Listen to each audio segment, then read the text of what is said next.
আগামী নভেম্বর মাস থেকে trading corporation of Bangladesh TCB এর পণ্য তালিকায় যোগ হবে আরও 5 পণ্য।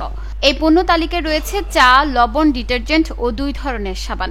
সোমবার দুপুরে সচিবালয়ে বাণিজ্য মন্ত্রণালয়ের সম্মেলন কক্ষে টিসিবির উপকারভোগী নির্বাচন ও সক্রিয়করণ বিষয়ক এক সভায় বাণিজ্য উপদেষ্টা শেখ বশিরউদ্দিন এ কথা জানান।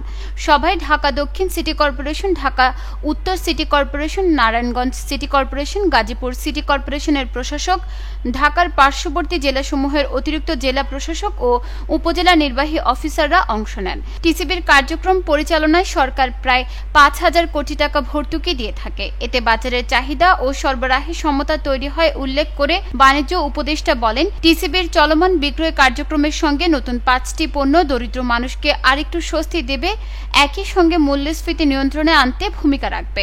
উপদেষ্টা আরও বলেন, সরকার টিসিবির কার্যক্রম গতিশীল করতে প্রচেষ্টা অব্যাহত রেখেছে। 1 কোটি উপকারভোগী সঠিকভাবে নির্বাচন করতে দায়িত্বশীল কর্মকর্তা হিসেবে আপনাদের উদ্যোগী হয়ে কাজ করতে হবে। দরিদ্র মানুষ যেন সামাজিক নিরাপত্তা বেষ্টনীর বাইরে না থাকে সেটা নিশ্চিত করতে হবে। এটা করতে পারলে বাংলাদেশ একটি কল্যাণমুখী রাষ্ট্র হিসেবে গড়ে উঠবে বলে তিনি আশা প্রকাশ করেন। তিনি বলেন, প্রকৃত উপকারভোগীর কাছে টিসিবির স্মার্ট ফ্যামিলি কার্ড পৌঁছাক, এটা আমার প্রত্যাশা।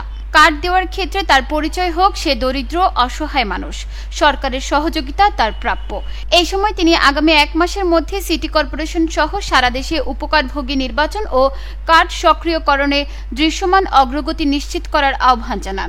বাণিজ্য সচিব মাহবুবুর রহমান বলেন, সঠিক উপকারভোগী নির্বাচনে শনাক্তকরণ মূল সমস্যা হিসেবে সামনে আসছে। এর পাশাপাশি সিটি কর্পোরেশনের কার্যক্রমে গতি কিছুটা কম।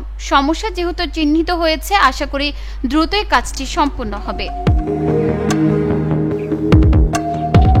নিউজ ডেস্ক, চট্টগ্রাম সময়।